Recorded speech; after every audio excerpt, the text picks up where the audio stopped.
Page 390.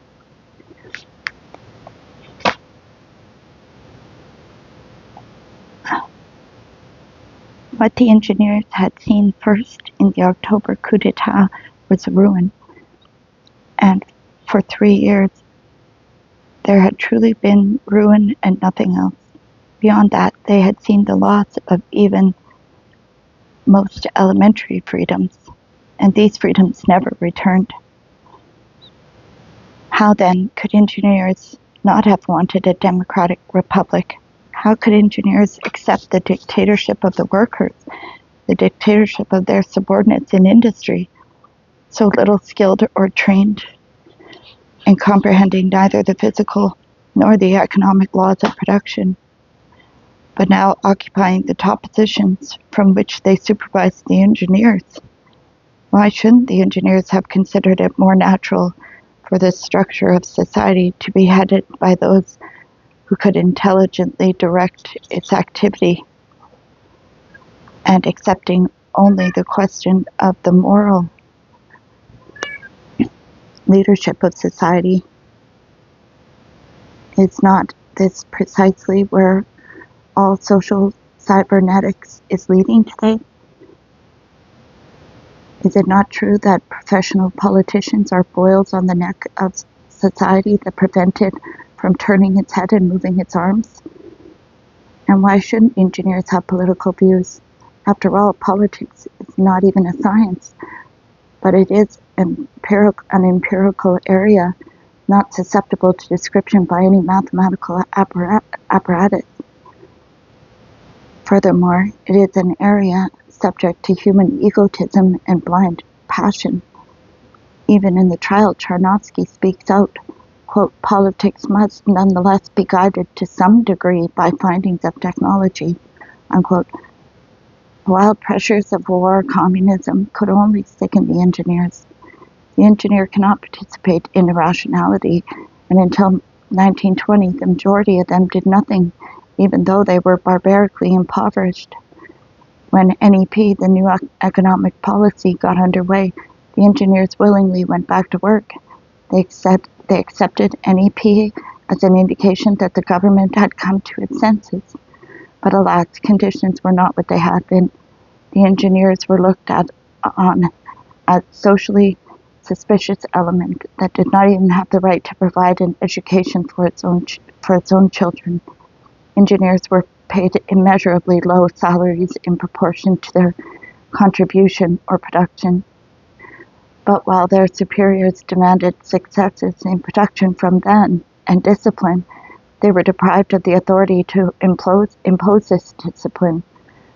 Any worker could not only refuse to carry out the instructions of an engineer, but could insult and even strike him and go unpunished. And as a representative of the ruling class, the worker was always right in such a case. Krelenko objects. Do you remember the Oldenburger trial? In other words, how we, so to speak, defended him? Fedotov, yes. He had to lose his life in order to attract some attention to the predicament of the engineer. Krelenko, disappointed. Well, that was not how the matter was put. Excuse me. Fedotov, he died, and he was not the only one to die. He died voluntarily, and many others were killed. Krelenko was silent. That meant it was true. Leaf through the Oldenburger trial again, and just imagine the persecution. And with the additional final line, many others were killed.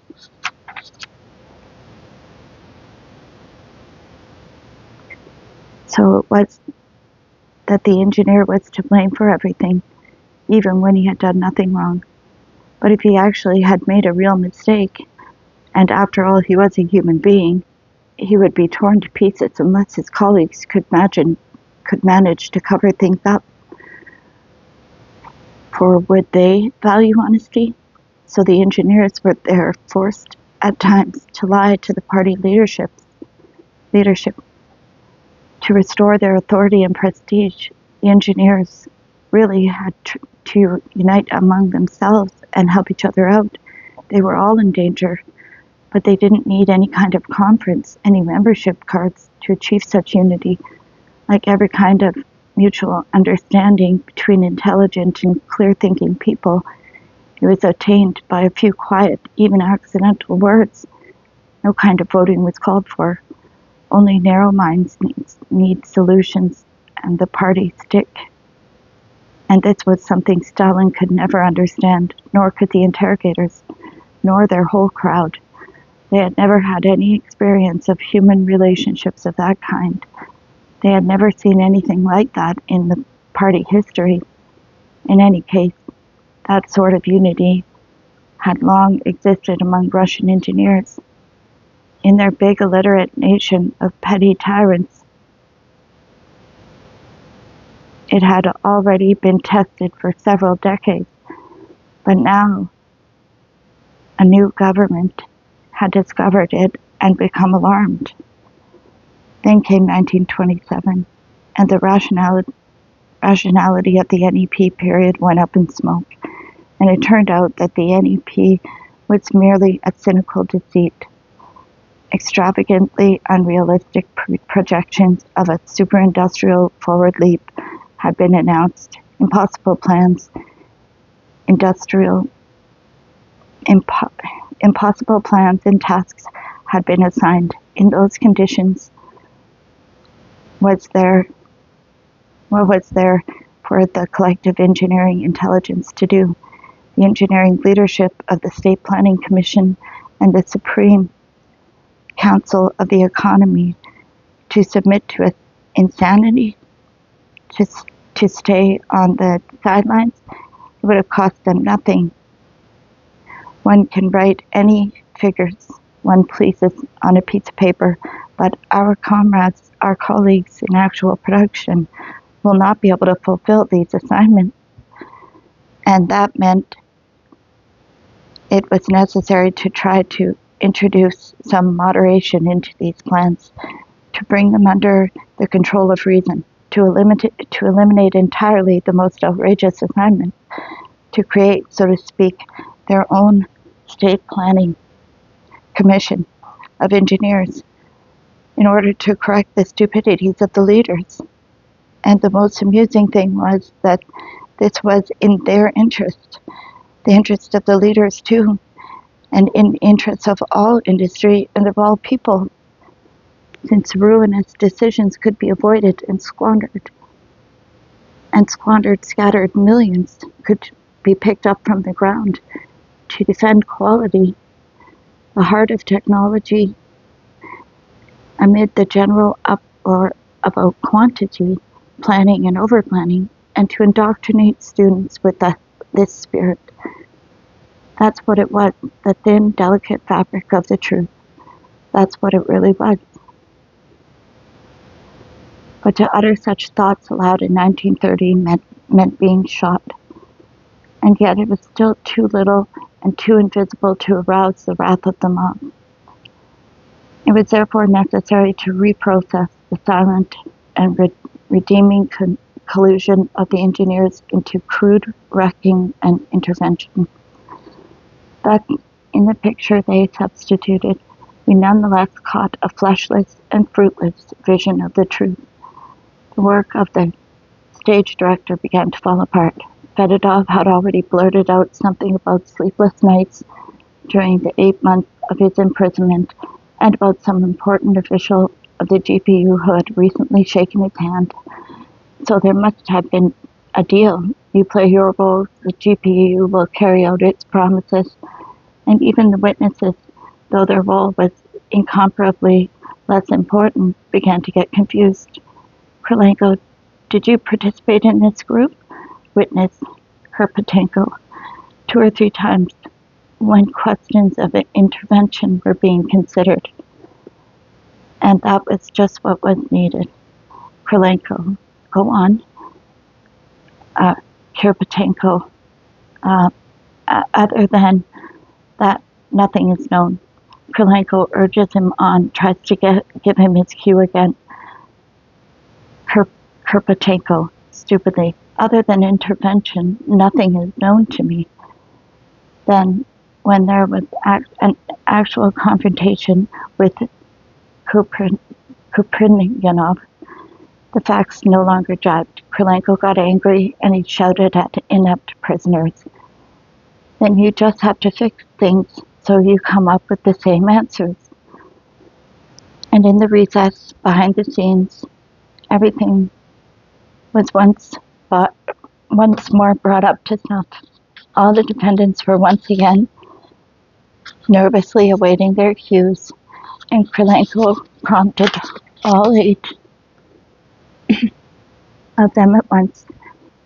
The emigre industrialists had published an article abroad to the effect that they had held no talks at all with Ramzan or Larachev and knew nothing whatever about any prom party, and that the testimony of the witness had in all likelihood been forced from them by torture. Well, what are you going to say to that? Good Lord, how outraged the defendants were. They clamored for the floor without waiting their turns. What had become of that weary claim with which they had humiliated themselves and their colleagues for 7 days? Boiling indignation at those emigres burst from them. They demanded permission to send a written declaration to the newspapers in defense of GPU methods. No, wasn't that an embellishment? Wasn't that a jewel? And Ramzan declared, quote, "Our presence here is sufficient proof that we were not subjected to tortures and torments," unquote. And what, pray tell, would be the use of tortures that made it impossible for the defendants to appear in court? And Fedotov, imprisonment did good, and not only to me. Imprisonment did me good, and not only me. I even feel better in prison than in freedom. And Ochkin, me too, I feel better too. It was out of sheer generosity that Krylenko and Vyshinsky declared their offer of a collective declaration. They certainly would have written one, and they certainly would have signed it, but maybe someone had some lingering suspicions still. Well, in that case, Comrade Krylenko vouchsafed them a flash of his brilliant logic. Quote, "If we should admit even for 1 second that these people were telling untruths, then why were they arrested? And why did they all at once start babbling their heads off?" Unquote. Now this is the power of logic for you. For 1,000 years, prosecutors and accusers have never imagined that the fact of arrest might itself be proof of guilt. If the defendant were innocent, then why had he been arrested? And once they had been arrested, that meant they were guilty. And indeed, why had they started babbling away? The question of torture we discard, but let us put the question psychologically. Why did they confess? I ask you. What else could they have done? Well, how true, how psychological. If you ever served time in that institution, just recollect, what else was there to do? Ivanov Razumnik wrote that in 1938 he was imprisoned in the same cell in the Buturki as Krylenko, and that Krylenko's place in the cell was under the board bunks. I can picture that vividly, since I have crawled there myself. The bunks were so low that the only way one could crawl along the dirty asphalt floor was flat on one's stomach, but newcomers could never adapt and would try to crawl on all fours. La la la. They could manage to get their heads under, but their rear ends would be left sticking out. And it is my opinion that the Supreme Prosecutor had a particularly difficult time adapting. And I imagine that his rear end, not yet grown thin, used to stick out of there for the greater glory of Soviet justice. Sinful person that I am, I visualize with malice that rear end sticking out of there, And through the whole long description of these trials, it somehow gives me solace. Yes, the prosecutor expounded, continuing along the same line, it is all about the tortures was true. If all this about tortures was true, then it was impossible to understand what could have induced all the defendants to confess unanimously and in chorus without any arguments and deviations. Just where could such colossal collusion have been carried out? After all, they had no chance to communicate with each other during the interrogation period. Several pages further along, a witness who survived will tell us where. Now, it is not for me to tell the reader, but for the reader to tell me just what the notorious riddle of the Moscow trials in the 30s consisted of. At first, people were astounded at the Prom Party trial, and then that riddle was transferred to the trials of the party leaders.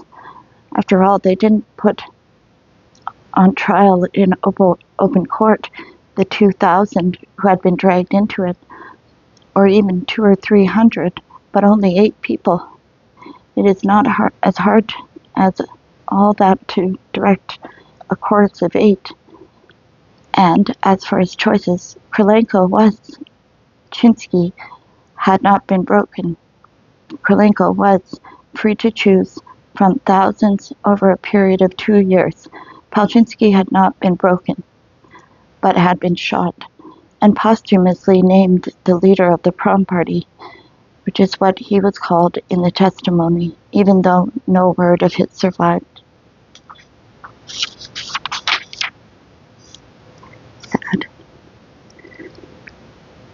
And they had hoped to beat what they wanted out of Krennikov, and Krennikov didn't yield to them either. Therefore, he appeared just once in the record. In a small footnote, in small type, Krennikov died during the course of the investigation. The small type you are using is for rules, but we at least know, and we will write it in double-sized letters, tortured to death during interrogation. He too was posthumously named a leader of the Prom Party, but there wasn't one least little fact from him, not one tiny piece of testimony in the general chorus, not one, because he did not give one. And then all at once Ramzan appeared. He was a find. What energy and what a grasp. He was ready to do anything in order to live. And what talent. He had been arrested only at the end of the summer, just before the trial really, and he had not only managed to enter fully into his role, but it seemed as though he had written the whole play. He had absorbed in a whole mountain of interrelated material, and he could serve it up spick and span, any name at all, any fact at all, and sometimes he manifested the languid ornateness of a bigwig scientist. The activity of the Prom Party was so widespread that even in the course of an 11-day trial, there was no opportunity to disclose it in total detail, unquote. In other words, go on and look for it. Look further. Quote, I am firmly convinced that a small anti-Soviet stratum still exists in engineering circles, unquote. Go get him, grab some more. And how capable he was. He knew that it was a riddle, and that a riddle must be given an artistic explanation. And unfeeling as a stick of wood, he found then and there within himself the traits of the Russian criminal for whom purification lay in public recantation before all the people. So what it comes down to is that all Krylenko and the GPU had to do was select the right people. But the risk was small, goods spoiled, and interrogation would always be sent off to the grave. And whoever managed to get through both the frying pan and the fire could always be given medical treatment and fattened up and put on public trial.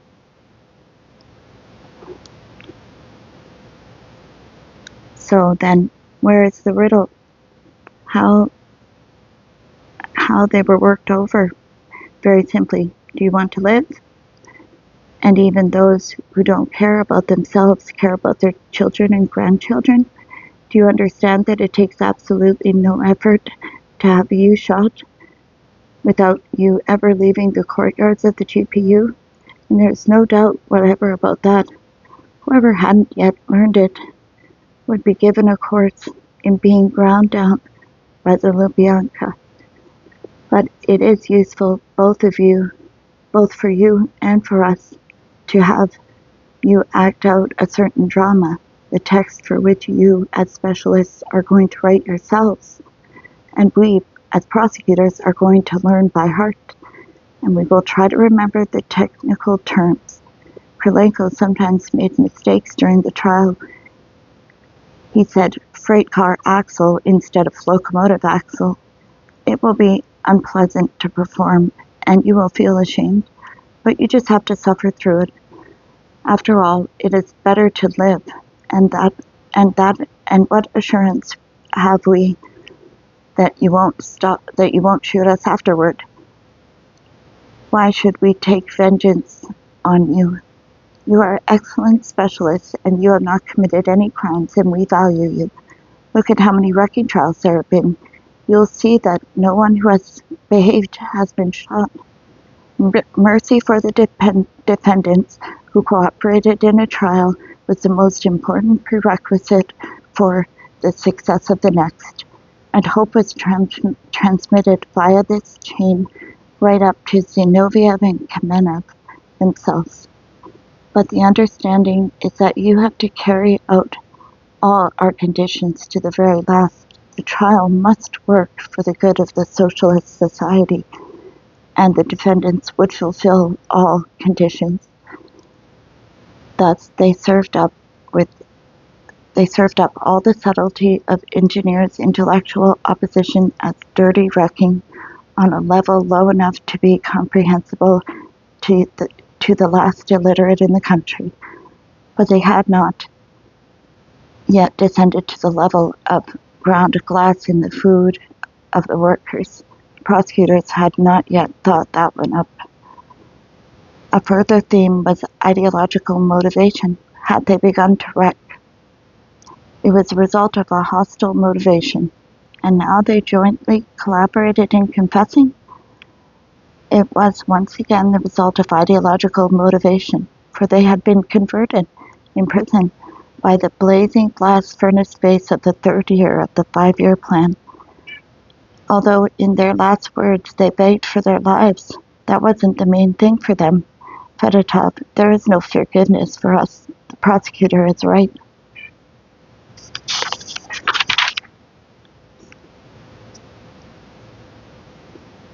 The main thing for these strange defendants right at the moment, on the threshold of death, was to convince the people and the whole world of the infallibility and farsightedness of the Soviet government.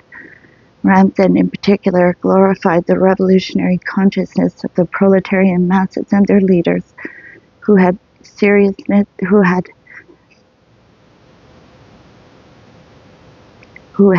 been able to find immeasurably more dependable paths of economic policy than the scientists, and who had calculated the tempos of economic growth rate far more correctly.